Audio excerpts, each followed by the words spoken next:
All right, back at it again with another King Talk. Let's do this. I think this is another really important aspect of running a business, and this can can make you pretty much make you go crazy. I'll be like, oh, I see what you're talking about there. Okay. So we're talking about what's one thing that you can change in your business. It's a good one. I guess for me personally, it would be focusing on one thing at a time. As a business owner, there's so many things that run through my mind, right? So from a new program to, client, retention to, making sure the app is up to date and revising and things of that nature. That sometimes juggling all those things, I get nowhere. When in theory, if I focus on one thing at a time, I can knock it out in 2 weeks compared to 2 months that it's taking me.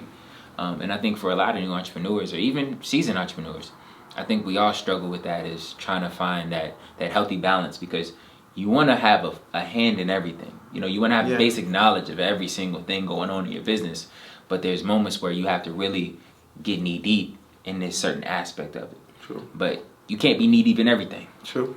So for me, that's probably the biggest thing I struggle with, is finding that happy medium of, all right, I have my eye on it. I'm not blind to it, but my focus right now is here. Okay, and I like that. So I'm gonna, before I go throw mine out there, I was pretty much a story of, if you had to go to the grocery store, you also had to wash the dishes.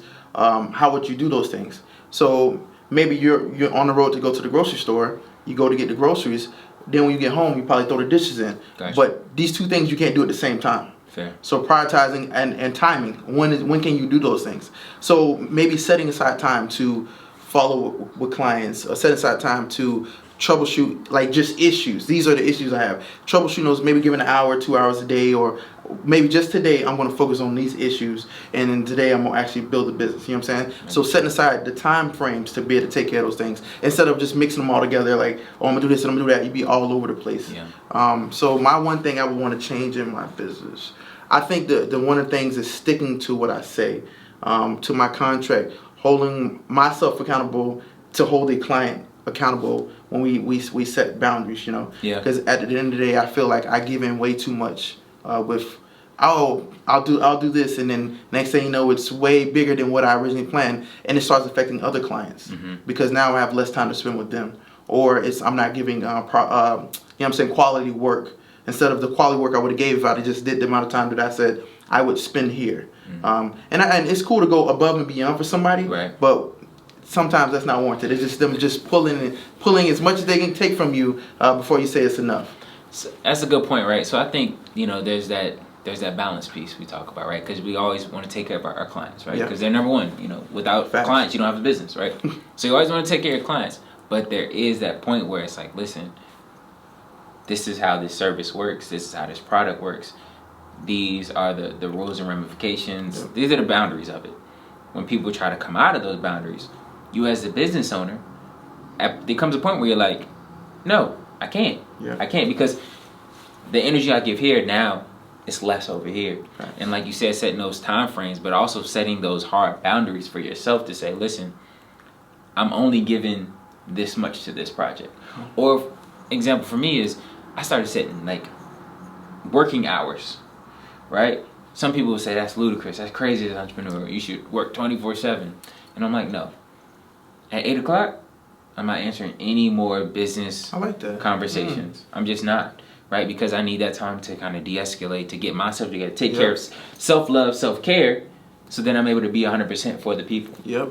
So when for me, when you're on the clock. I like that. I started putting myself on the clock, and it definitely helped with that, setting those boundaries, right? Because I used to be like, hit me up anytime, 24/7 access, and some people take that literally, like 1, 2 in the morning, bing, bing, bing. Like, I was getting that too. And it'd be, it to me could be the simplest question, right? Then I'm like, and I probably could have waited, right? But I couldn't even be mad because I didn't set those boundaries, True. Right? Or I budged on them, right? But even when you do budget on them, I think letting people know that, hey, listen, this isn't normal, but I'm gonna do this to show them that you are going above and beyond. Because it's unfortunate, but it's just the nature of the beast. Some people, they don't see you as a priority, right? They just see what you can give for them, and so you have to have that self or those boundaries to say, hey, listen, I got nothing but love for you, but I gotta take care of me too, because without me, there's no product, there's no service. That's true. And I see extra value in that. Like in recruiting, when I was a recruiter back in the day. Now it's a while ago, but one of the biggest things, like when I had a client, I call them clients now, but back then they were kind of people that wanted to join the military. Just flipping something that was complete negative, telling the client you can't call past 8 o'clock, right? That's to them probably gonna be negative, like, oh my God, I can't reach this guy whenever I want to. But saying, so I can give you that undivided attention you need, and I'm not distracted. Fair. I'm not spending time with my family. I'm not about to go to bed. I'm not eating dinner. I'm giving you that undivided time for you so we can converse and I can meet your needs on the levels you need them, and I'm not all brain scattered. That's what I do. I try to flip those things. So that's when I learned recruiting. When somebody asks the question, what's the worst part about being in the military? Everybody has a different experience. So if you ask me that question, I don't know. For me, it was learning how to swim. But for you, you're from Florida, you might know how to swim. It might be completely fine with you. But flipping those negatives and making them positive so the client completely understand. So when you pitch it to them, they don't even look at it as a negative. Like, you know what? You're right. Instead of going like, oh, this guy here, you know what I'm saying? Creating that positive vibe from things like that. Keys. Listen, hope y'all got your notepad. Take notes. That's the key right there.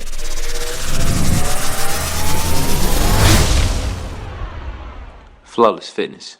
It's not just a brand. It's a movement.